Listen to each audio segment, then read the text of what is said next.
క్రోధినామ సంవత్సర ఉగాది వేడుకలను సాహితీ సమాఖ్య నిర్వహించనుంది. ఏప్రిల్ 9న వెంకటేశ్వర విజ్ఞాన మందిరంలో జరిగే వేడుకల్లో సాహితీ పురస్కారంను అవధాని ధూళిపాళ్ల మహాదేవమణి, ఆత్మీయ సత్కారంను చంద్రబోస్ కు ప్రదానం చేయనున్నారు. సాహితీ వసంతోత్సవంకు సంబంధించిన పాంప్లెట్ ను సమాఖ్య ప్రధాన కార్యదర్శి లక్ష్మీనారాయణ, రాము, రామచంద్రరాజు గుంటూరులో ఆవిష్కరించారు. సాహితీ సమ్మేళనంలో ప్రతి ఒక్కరూ సాంప్రదాయ వస్త్రాలతో పాల్గొనాలని కోరారు. రాష్ట్ర గీతం అంటే యాక్చువల్గా అది తెలంగాణ ఉద్యమ సమయంలో ఒక అద్భుతమైనటువంటి గీతాన్ని రాశాడు.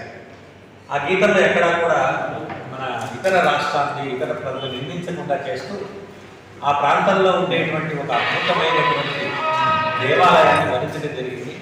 దానివల్ల కొంతమంది అబ్జెక్షన్ పెట్టి ఆ దేవాలయాన్ని దేవుడు ప్రశ్న తీసేస్తే కానీ దాన్ని ఒప్పుకోమన్నారు.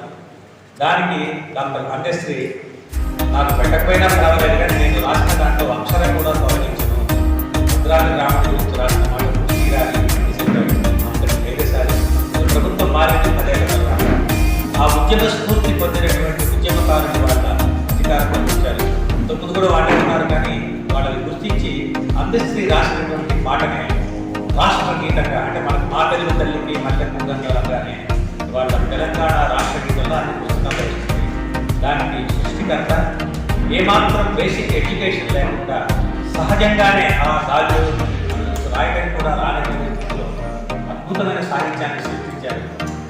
2 యూనివర్సిటీస్ డాక్టరేట్ ఇచ్చినటువంటి డాక్టర్ అందశ్రీ మనకి అతిథిగా వస్తున్నారు. వాళ్ళు తమ యొక్క కవితా సౌరభాన్ని వీళ్ళందరూ కూడా 6 షట్రులు ఉంటాయి.